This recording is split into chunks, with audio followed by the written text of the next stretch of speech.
Bismillahirrahmanirrahim. Assalamualaikum warahmatullahi wabarakatuh. Innal hamdalillah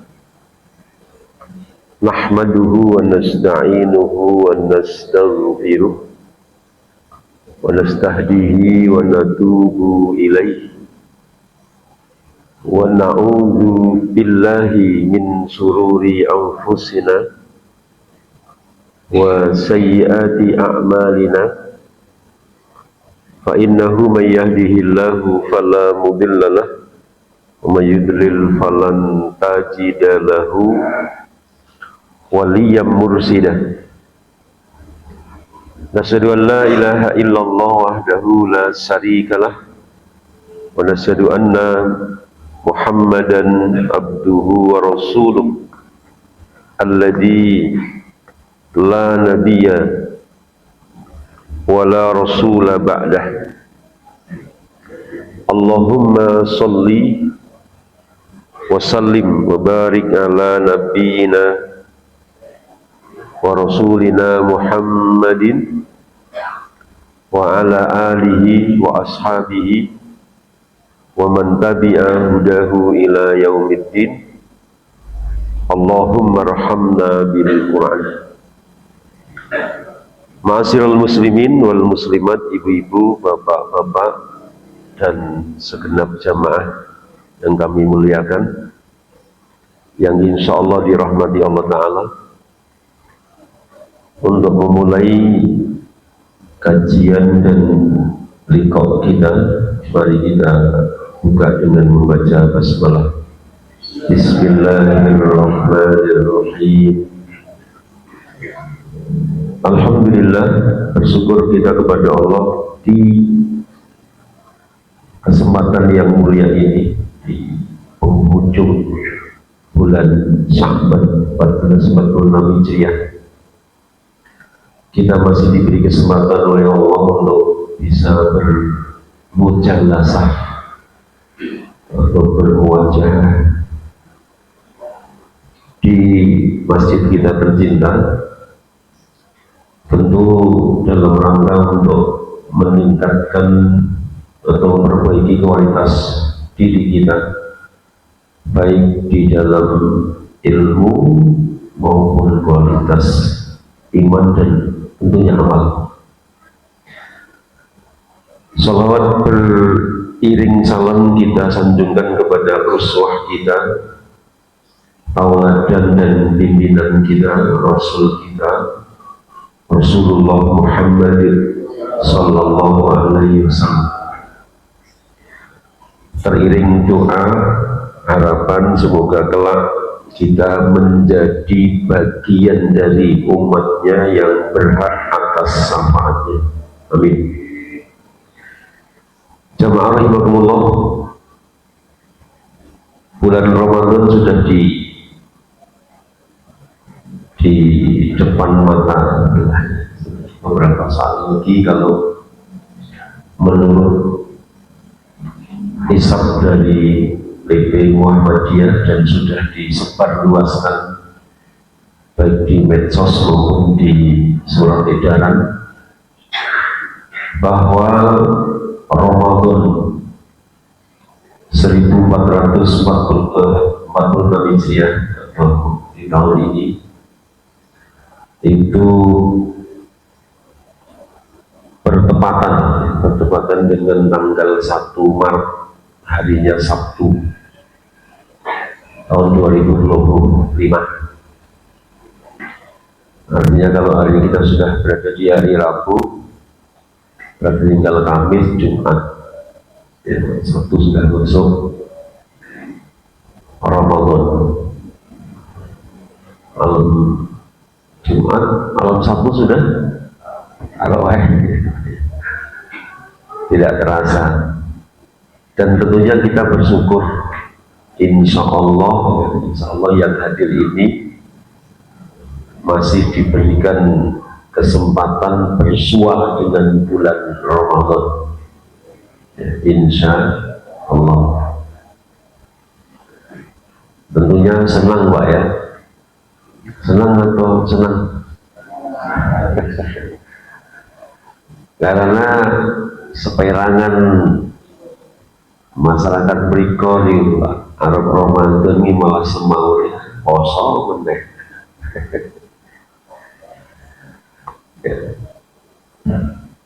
Kalau kita insya Allah bergembira, bahkan kita sudah sejak beberapa waktu yang lalu berdoa kepada Allah agar dipertemukan dengan bulan Ramadan.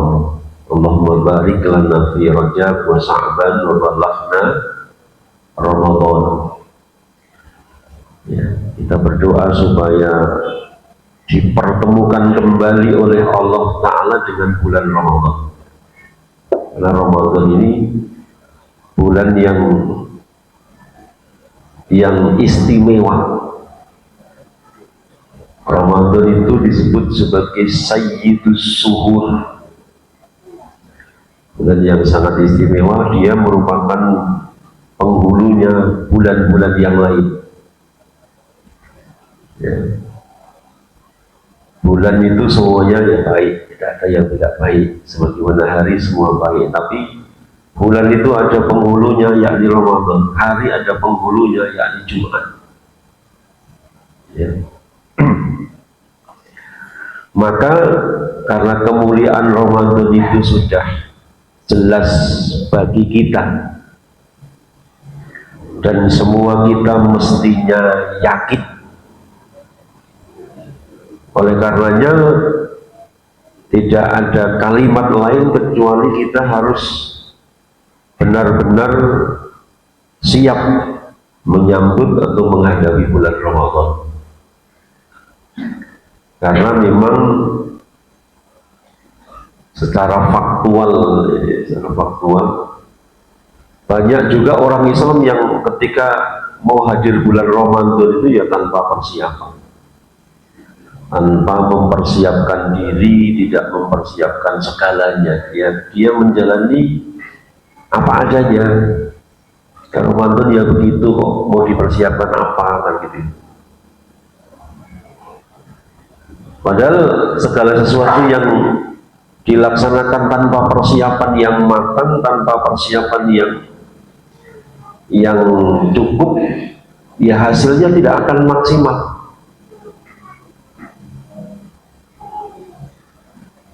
Semuanya perlu dipersiapkan secara matang, semua perlu dipersiapkan secara cukup.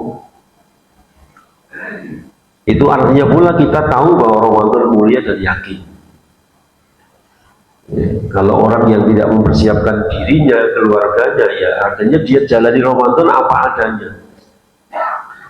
Sehingga apa yang menjadi target dan tujuan disyariatkannya ibadah puasa di bulan Ramadan itu tidak tergapai, tidak tercapai. Kenapa? Dia tidak persiapkan diri. Ramadan itu ibarat sebuah momentum.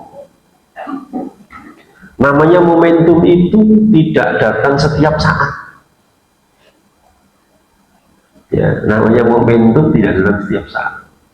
Ketika orang tidak bisa memanfaatkan momentum dengan baik, atau ketika seorang kehilangan momentum, dia pasti menyesal.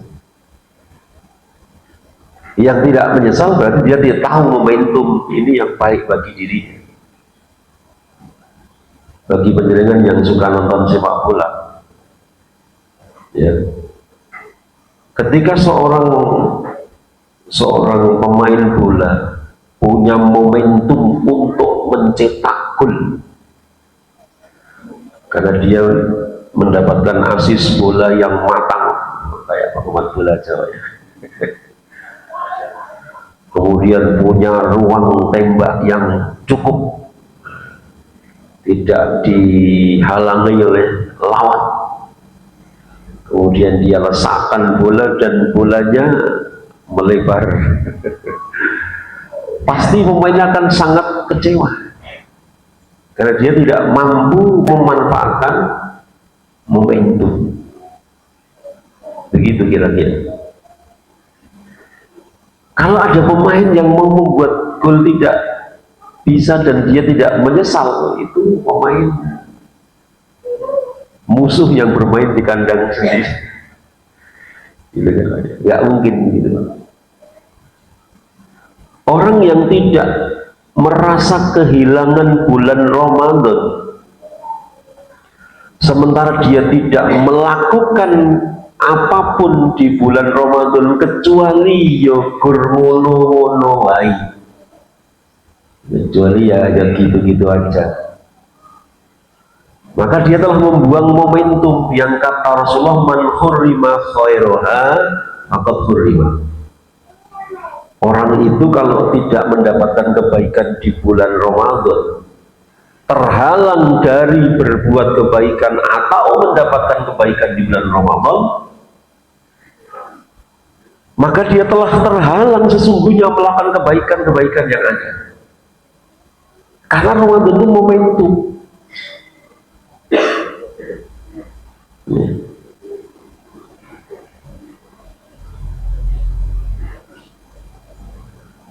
Rasulullah menggambarkan sama halnya orang yang diberi kesempatan merawat orang tua, dia tidak rawat dengan baik sehingga dia tidak memasukkan dia ke dalam surga. Sama dengan orang yang ketemu bulan Ramadan, dia tidak mendapatkan ampunan dari Allah. Kenapa?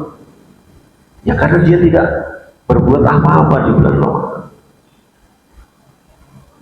Artinya, Bapak Ibu sekalian yang berbahagia, kita perlu dari sekarang, dan ini sudah mepet, ya, harus bersiap diri dengan rencana-rencana besar, dengan program-program besar, dengan target-target besar selama bulan Ramadan.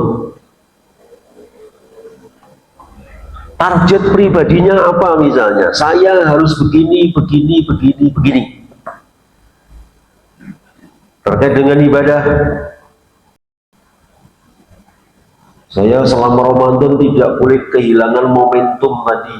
Sholat jamaah selama Ramadan, coba jangan sampai tidak sholat berjamaah.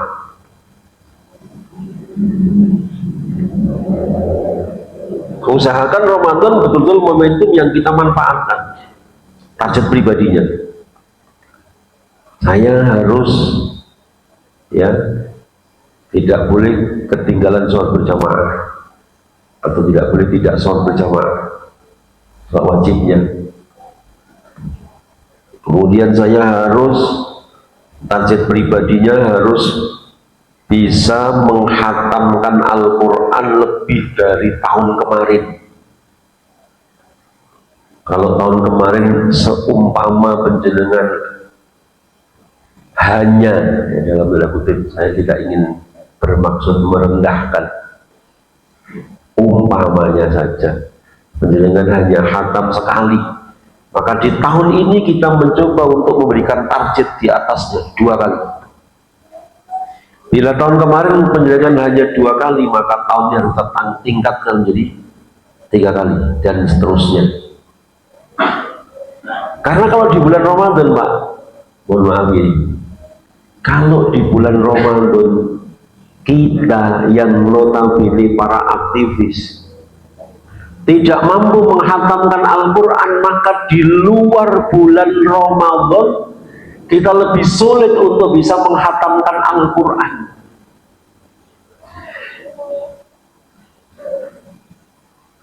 Maka di bulan Ramadan sebagai Syahrul Quran, bulan Al-Quran, artinya bulan di mana Al-Quran itu dibaca berulang. Ada yang khatam 30 kali, ada yang khatam 35 kali.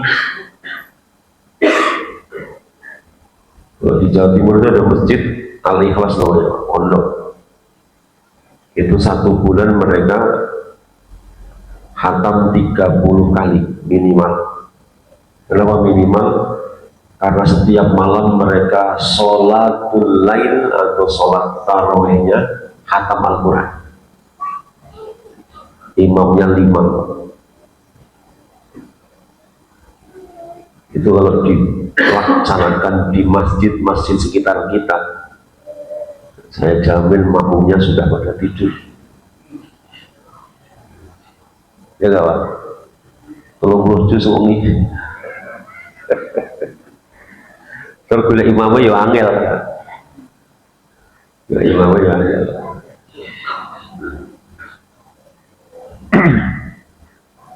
Ya kita sesuai dengan kemampuan kita. Ya. Tetapi bahwa kita harus punya target pribadi. Hatam berapa kali? Hatam 2 kali itu caranya panjenengan baca Quran sebelum sholat wajib 2 lembar. Setelah sholat wajib 2 lembar. Itu sebulan hatam 2 kali. Setiap sholat wajib ya baca 2 lembar sebelumnya, 2 lembar setelahnya. Kalau pengen hatam 2 kali, kan 2 lembar gak banyak Pak. Rutinnya yang susah. 2 lembar sebelum sholat, 2 lembar setelah sholat. Banyak nggak? Enggak.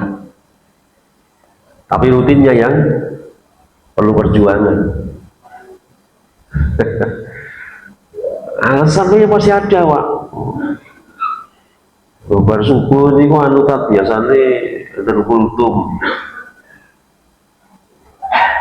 Ya itu dijoli pada duha. Duha ini cek kerja. Yang kau nek arep luhur 4 lembar. Luhur niku kesel. Ya kau baluhur gue balik kerjaan. Ya gue saat nuli ngasar, sering mantuk. Ya bareng ngasar, persiapan langsung bantu bukan. Ya gue bar maghrib dereng lampu. Lele alasan kan lele alasan kamu bebuk kalian lihat ora kan gitu ya. Tolong ya siapkan target masing-masing. Saya berharap semua jamaah kita ini tidak ada yang tidak punya target khotmil Quran. Bila perlu kalau pengen bersyukur kepada Allah Ta'ala, Ustaz saya setengah bulan ini sudah khatam 5 kali, maka ini saya mengundang Ustaz untuk khotmil Quran di rumah. Saya mau nyembelih apa ada salahnya? Boleh nggak? Boleh aja umur nyembelih kok nggak boleh. Yang penting jangan nyembelih kaya.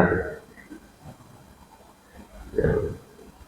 Undang kawan-kawannya diajak sahur bareng atau apa. Itu target-target pribadi Pak, silahkan ditargetkan. Saya harus terkait dengan bagaimana kita meningkatkan Ramadan kita, tidak hanya meraih 1 pahala Ramadan, tapi saya bisa meraih pahala 2 Ramadan, 3 Ramadan. Caranya seperti apa? Saya berikan buka puasa 1 porsi setiap hari kepada kaum muslimin. Syukur 2 porsi, syukur 3 porsi setiap hari. Ya. Tidak harus mewah, orang puasa itu makan dengan apapun insya Allah dijamin nikmat, enak. Ya. Betul nggak Pak? Orang berbuka puasa itu dengan lauk apapun pasti nikmat. Betul? Terus betul Pak? Nek penjelingan dahar buka kok orang nikmati sampai raposo pasti. Dari kok itu jaminan dari Allah. Orang puasa itu diberi 2 nikmat di dunia saat berbuka dan kelak di akhirat diberi babur royan. Maka kalau orang Ramadan buka puasa kok nggak nikmat, dan jadi dia orang poso kurmelu buka. Nah, cocok harus ditinggalkan raina poso. Nek wong poso dikasih dahar buka dengan apapun insya Allah nikmat. Gitu. Menu iftar kita pertama nanti di Masjid Baitur Rahman adalah bebek goreng enak, gitu Pak. Menu kedua kakap goreng, enak apa itu Pak? Nggak usah kaya woro, yang penting ada buka puasa itu enak, nikmat Pak. Yang terpenting kita berpikir bagaimana melipat gandakan pahala Ramadan. Di kampung saya Pak, kampungnya namanya kampung Desa. Itu sudah berjalan insya Allah puluhan tahun. Dari tahun 2000-an berapa itu ya. Yang dulunya sebelum tahun 2000-an itu ya sekedar takjil. Setelah itu kita ubah menjadi memberi buka puasa kepada jamaah, dan itu bergilir setiap sore Pak. Waktu corona kemarin pas saya itu nggak ada corona kok, dibuka puasa setiap sore di masjid bersama masyarakat. Tarawih yang biasa dan ada jaga jarak, karena alhamdulillah di masjid saya tidak kedatangan corona. Betul Pak, nggak guyon. Saya sakit pun ya enggak corona Pak, sakit pokoknya, ini enggak corona. Karena tidak ada orang di tempat saya yang mendapatkan predikat sakit corona, itu tidak ada. Karena selama corona saya himbau seluruh warga yang sakit di rumah cukup cari obat yang kira-kira cocok, herbal dan sebagainya, tidak usah ke rumah sakit dan tidak usah periksa ke dokter. Dan semua warga saya itu mengikuti himbauan saya, tidak ada yang ke dokter, maka tidak ada yang corona.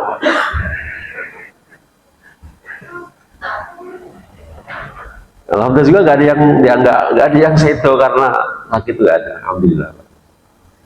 Cuma akhir-akhir itu ada yang setelah corona mulai reda itu malah dikatakan corona sudah sepuh, umur 86 tahun. Bisa karepmu saya bilang ini, tapi dari masyarakat dikubur dengan cara biasa. Oke, kembali ke tadi Pak, target pribadi. Kemudian kita juga harus mulai cerdas menyusun target yang terkait dengan keumatan, karena tujuan disyariatkannya puasa oleh Allah Ta'ala itu kan la'allakum tattaqun. Baik itu ketakwaan pribadi kita, ketakwaan keluarga kita, ketakwaan masyarakat kita, bangsa dan negara kita. Maka Ramadan harus menjadi alat tarbiyah, karena Ramadan itu juga disebut dengan syahrut tarbiyah. Ramadan harus menjadi alat untuk melakukan edukasi atau pendidikan terhadap masyarakat. Pendidikan apa ya? Pendidikan yang komprehensif, pendidikan keagamaan pasti, bahkan pendidikan politik pun dimasukkan juga nggak apa-apa. Ramadan kok melebur politik, tidak apa salahnya ya. Gitu kan? Jadi kalau masjid itu tidak pernah dikenalkan dengan persoalan politik, jamaah ya nggak tahu perpolitikan ya, jadi persoalan Pak. Karena nanti walau al-waranya nggak akan tepat. Ada calon pemimpin kafir yang mendaftarkan diri menjadi pemimpin tertentu dipilih oleh kaum muslimin, ini masalah. Apa target yang terkait dengan keumatan misalnya? Bagaimana Ramadan menjadi tadi alat tarbiyah, alat untuk mengedukasi umat dengan berbagai kebaikan. Ya diprioritaskan, ya ditekankan dalam urusan ibadah-ibadah yang monggo. Tapi bukan berarti kemudian tidak boleh membahas perkara-perkara lain yang itu termasuk bagian dari ajaran Islam. Ya. Yang intinya adalah la'allakum tattaqun tercapai. Bagaimana dengan bulan Ramadan dan aktivitasnya itu bisa mengarahkan, bisa menggiring, bisa apa istilahnya, menuntun masyarakat agar menjadi masyarakat yang bertakwa, lebih bertakwa, semakin bertakwa kepada Allah. Bila perlu dibuat kurikulum Pak, kurikulum selama sebulan ini materinya dibuat secara berurutan ya.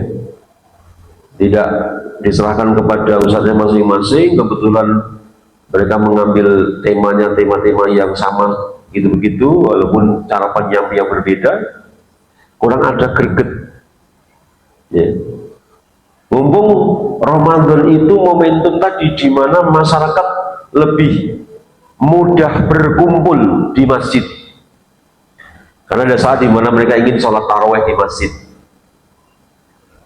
dan itu tidak salah, karena mangkoma Ramadan imanan wa ihtisaban ghufira lahu ma taqaddama min dambi.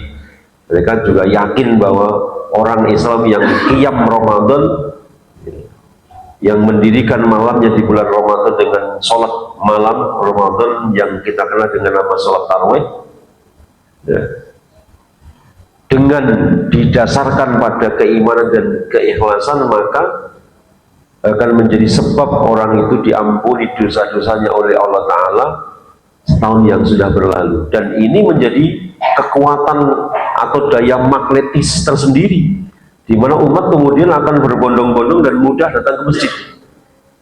Nah, ini momentum yang harus ditangkap oleh para da'i, oleh para khatib, oleh para takmir masjid, untuk menyampaikan tausiah kepada masyarakat.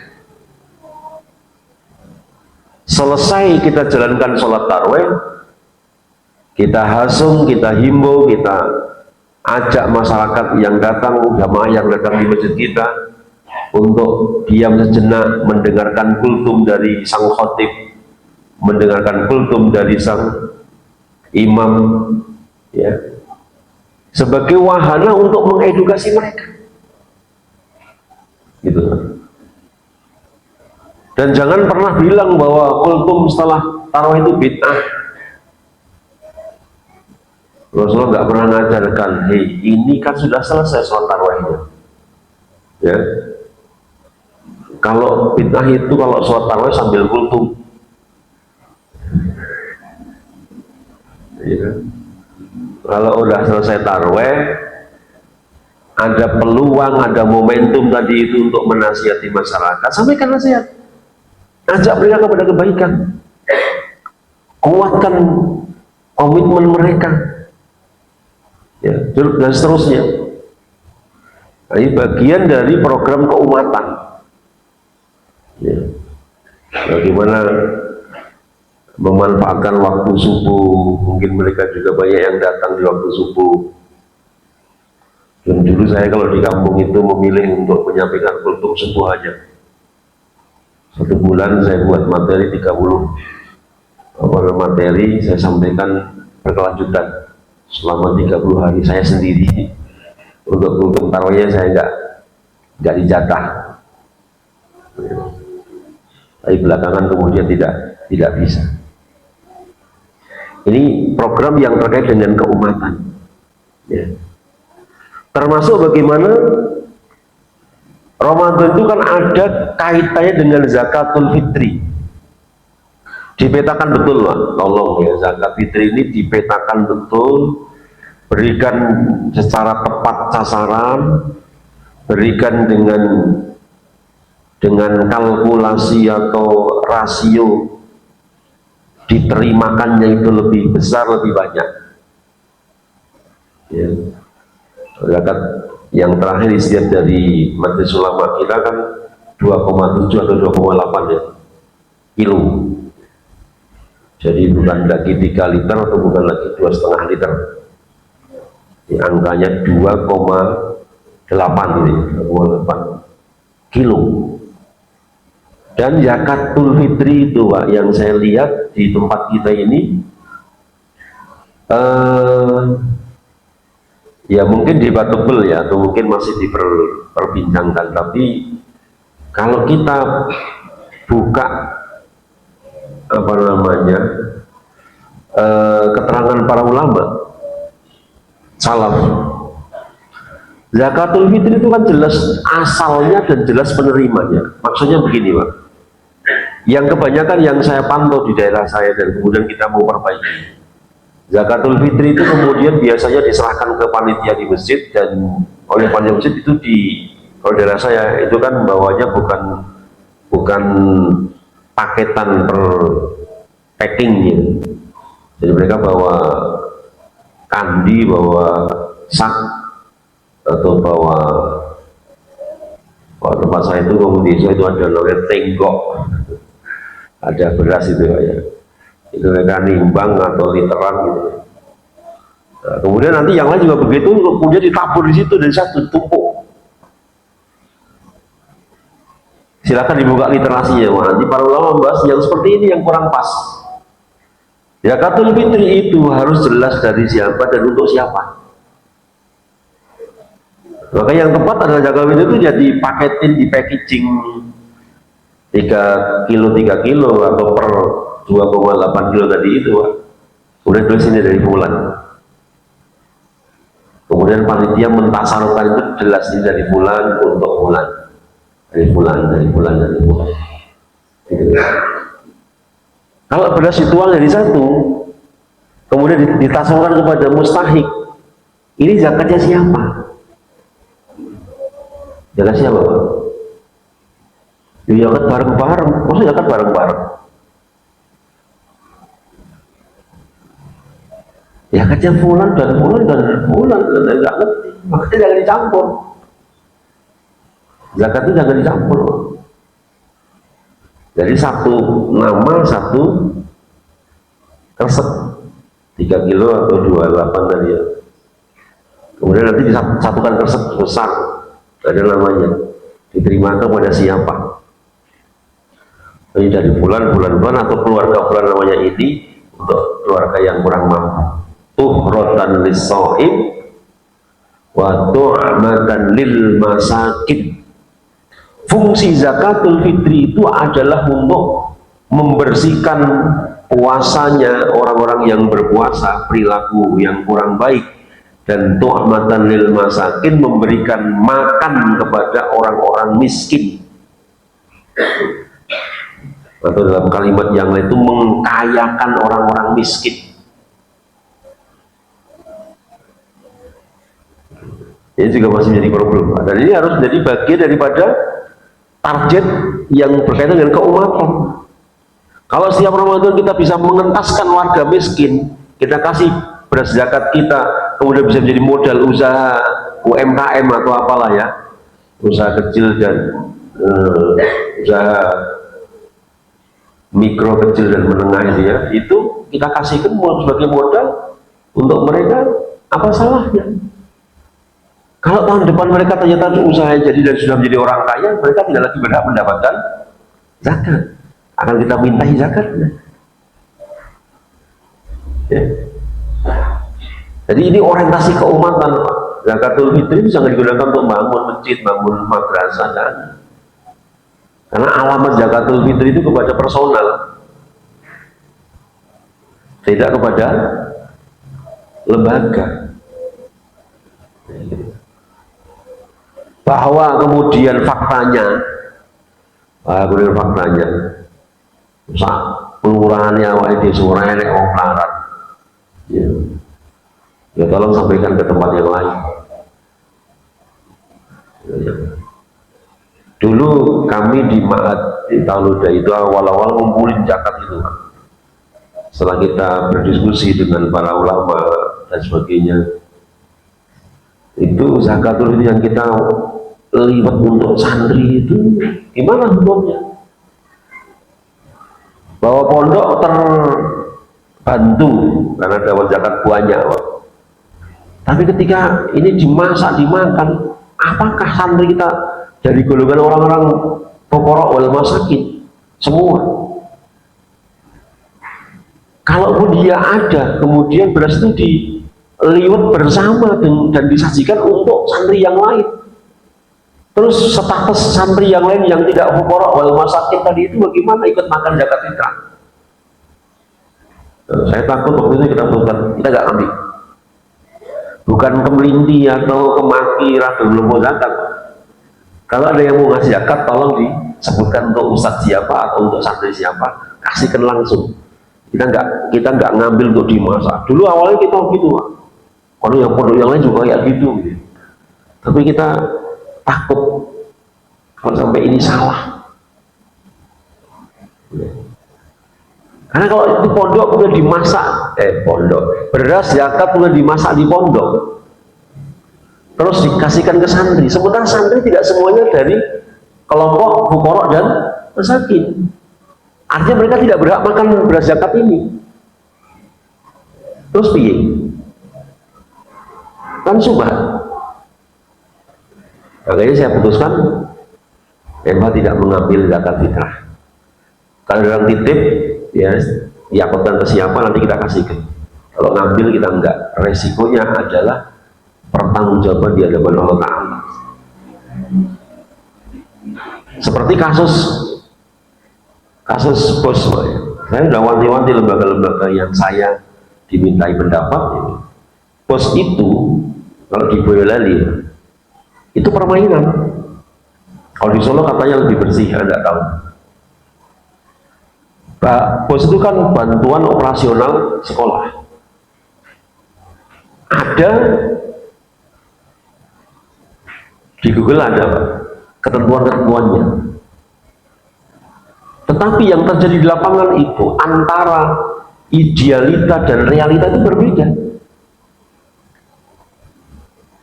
Pasti sekolah penerima bos itu kalau di Boyolali itu hampir bisa dipastikan harus memarkup data. Ya, memarkup data. Saya kembangkan sekolah lagi Al-Hikmah namanya, saya nggak ambil bos. Kenapa? Kalau ini boleh kita minta duit, misalnya bos taruhlah satu anak 10 juta misalnya setahun, itu saya minta. Kemudian saya sendiri yang membelanjakan untuk kepentingan anak, bayar SPP ini, bayar buku ini, bayar apa, dan nantilah saya laporkan apa adanya sesuai dengan yang saya lakukan. Dan itu tidak boleh. Kalau tidak boleh, kalau kemudian data saya harus melaporkan bos sesuai dengan format mereka, sementara saya tidak ngecak duit sebagaimana yang ada dalam laporan, itu namanya ta'awun 'alal ismi wal udwan. PMD saya bilang gitu. Orang pengen sugih. Dan kalau kita mau itu kita ngajari sistem di birokrasi kita rusak. Kenapa? Kon blonjo itu tidak sesuai dengan fakta. Nek sekolah nopo Pak itu hanya kong kali kong. Dan sistem di negeri kita itu banyak yang seperti itu. Rusaknya pemerintahan itu karena seperti itu. Gitu. Makan siang gratis juga begitu. Saya ditawari pemasok lele. Dia cara ingin serak. Tidak, saya bilang. Ya. Nah ini bagian daripada tarbiyah, bagian daripada pendidikan yang harus kita sampaikan kepada publik. Bos ini naik menunggukan caranya ya menggembukkan mereka, atau diajari kita untuk melakukan markup data. Terus pertanggungjawaban kita daripada utama, kalau data manusia bisa dibuat seperti itu, pemerintah dilamar kayak gitu puas kalau data dari mereka. Tapi apakah Allah Subhanahu wa Ta'ala tidak melihat apa yang kita lakukan? Bahwa kita berdusta, bahwa kita berbohong. Wa iyyakum wal kadhib, fa inal kadhiba yahdi ilal fujur, wal fujur yahdi ilan nar. Itu yang buat kita takut, Pak. Waspadalah kalian terhadap kedustaan, karena dusta akan menyeret kepada fujur. Fujur akan menyeret orang itu kepada nerakanya Allah Ta'ala. Itu yang kita umat Islam mestinya jaga. Dan ketika semua lembaga-lembaga seperti itu tegas, ya sudah, bos akan tepat sasaran, bos akan jadi bagian dari upaya untuk kemajuan pendidikan. Dan yang pasti menanamkan tentang sebuah rasa tanggung jawab dunia dan akhirat kepada para pengelola lembaga pendidikan yang mengelola dana pemerintah. Dana pemerintah itu dana dari rakyat. Benar nggak, Pak? Di mana pemerintah dapat duit? Pajak motor, pajak bumi bangunan, pajak PPN, bisnis, ada pajak. Indonesia itu tidak bisa hidup tanpa pajak. Patuh pengentut ini pajak dia. Iya, ini saja pajaknya yang dia diumumkan. Romewu. masjid yo padha iki Pak 2000. Wis pipis nang masjid, terus ning olah ya.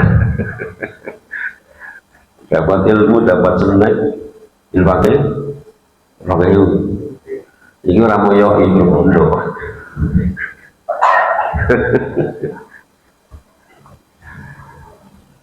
Oke. Jadi ada target yang sifatnya individual di bulan Ramadan, target yang berkaitan dengan keumatan. Semua harus mengarah kepada tercapainya tujuan disyariatkannya puasa atau siam, yakni la'allakum tattaqun. Dan ini hajat kita sebagai pribadi. Ini kepentingan kita sebagai sebuah keluarga atau masyarakat. Ini kebutuhan kita sebagai sebuah bangsa atau negara. Apa? Kita semua butuh ketakwaan yang benar. Kenapa kita butuh ketakwaan? Karena kita ingin melihat Indonesia kita, NKRI kita, ya, itu menjelma menjadi sebuah baldatun thayyibatun wa rabbun ghafur.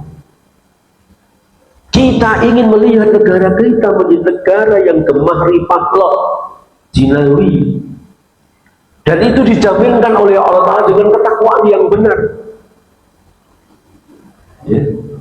Wal anna ahlul qura amanu wa taqalla fatahna alaihim barakatin minas sama'i wal ardh.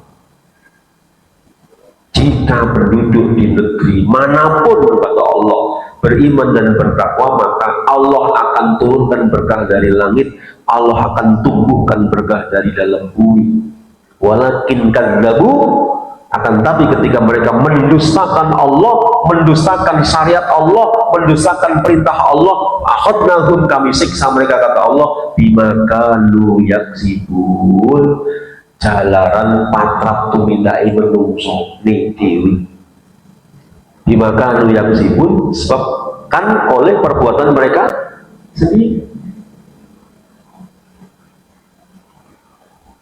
Nah, ketika narasi ini benar di benak kita kaum muslimin Bapak Ibu, bahwa Ramadan itu adalah sahrut tarbiyah tadi yang harus digunakan untuk mengedukasi, untuk mentarbiyah, untuk mendidik kagem gula wentah masyarakat, sarono kagem dandosi masyarakat, amrih dados masyarakat ingkang bertakwa datang Allah Ta'ala, maka insya Allah pasca Ramadan ini akan ada sebuah keajaiban. Karena tidak mungkin Allah tidak memberikan janji-janjinya. Bila kita benar, ya bila kita benar bisa menjadikan Ramadan sebagai wahana untuk menghasilkan pribadi yang bertakwa kepada Allah, maka Allah juga akan memberikan janji-janjinya. Janji-janji Allah kepada orang yang bertakwa, kepada masyarakat yang bertakwa, pribadi yang bertakwa. Ya. Maka Ramadan itu sebenarnya dihadirkan oleh Allah Ta'ala itu akan menjadi sebuah solusi yang luar biasa bagi kehidupan. Bila target dari disyariatkannya ibadah Ramadan itu bisa kita wujudkan. Makanya kemudian kita juga perlu berdiskusi bersama, apa ini momentum yang sangat luar biasa Pak ya. Buktinya itu Ramadan itu luar biasanya masyarakat, animo masyarakat ke masjid itu menjadi peningkatannya menjadi sangat drastis ya. Di beberapa tempat termasuk di sini sudah mulai dipasang kacang-kacang gitu ya. Saya lihat di mana, alhamdulillah dipasang kacang. Tapi nanti selesai Ramadan tak diambil kacangnya, enggak ada kali jamaah.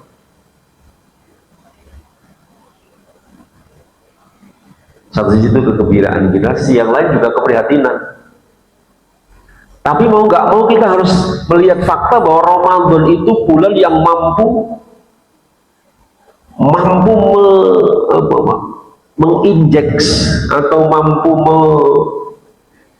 memasukkan energi positif yang sangat dahsyat, di mana kemudian umat itu kalau Ramadan itu berbondong-bondong ke masjid, kon sedekah yo gampang, tarik infak yo gelem gitu Pak ya.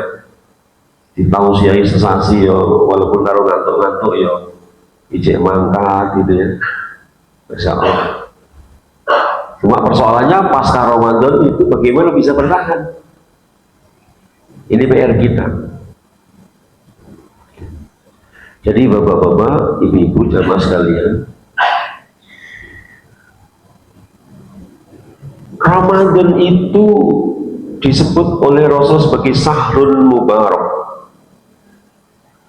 bulan yang diberkahi, bulan yang penuh berkah, bulan yang oleh Allah Ta'ala mewajibkan kepada kita puasa. Fardhu alaikumusiyam. Bulan yang kata Rasul dibuka pintu langit, dibuka pintu surga, dibuka pintu rahmat. Futihat abwabus sama, futihat abwabul jannah, futihat abwabur rahmat. Dibuka oleh Allah Ta'ala pintu langit, pintu surga. Bagaimana ini kemudian menjadi kekuatan tersendiri untuk kemudian mengedukasi tadi. Ulikat abwabul jahim, abwabun nar, ya. Sufidati sayatin, setan dibelenggu, setan di bahasa orang Jawa dikerangkeng. Ya, itu benar adanya. Fihi lailatun khairum min alfi syahr. Kata Rasul, fihi, di dalam bulan Ramadan itu ada lailatun, satu malam, khairun, yang nilainya lebih baik, min alfi syahr, daripada beribadah 1000 bulan. Sebagaimana firman Allah Ta'ala, inna anzalnahu fi lailatul qadr. Wa ma adraka ma lailatul qadr. Lailatul qadri khairum min alfi syahr. Ya. Cuma persoalannya ini juga masih baru menjadi wacana atau idealita orang-orang tertentu. Karena kita melihat fakta di 10 hari terakhir bulan Ramadan itu, kalau masyarakat yang tidak pernah ngaji seperti penjenengan ini bukannya memenuhi masjid, bukan memanfaatkan momentum 10 hari terakhir untuk berburu kebaikan, tapi yang mereka datangi adalah apa? Mall, apalagi pasar, Senteng. Sebenarnya itu bukan Senteng, Pak, itu maksudnya Sobokerto. Tapi karena yang selatan jalan itu Senteng, pondoknya dulu itu Senteng, terkenalnya Senteng, nah itu Sobokerto. Saya dekat situ, Pak, maksudnya. Itu seumur hidup saya di situ belum pernah masuk. Tahu isinya apa belum pernah, nggak penasaran juga, nggak pengen juga, mungkin nggak punya duit kali ya. Lah,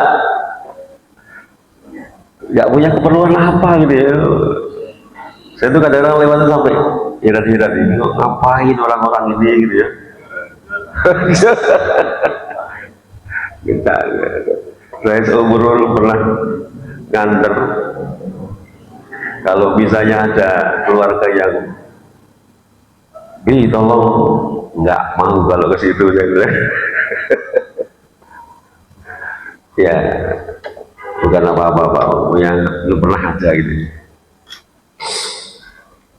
Itu wah, masya Allah, Pak, kalau 10 hari terakhir itu seakan-akan orang Islam tuh nggak mengenal surah Al-Qadar tadi itu.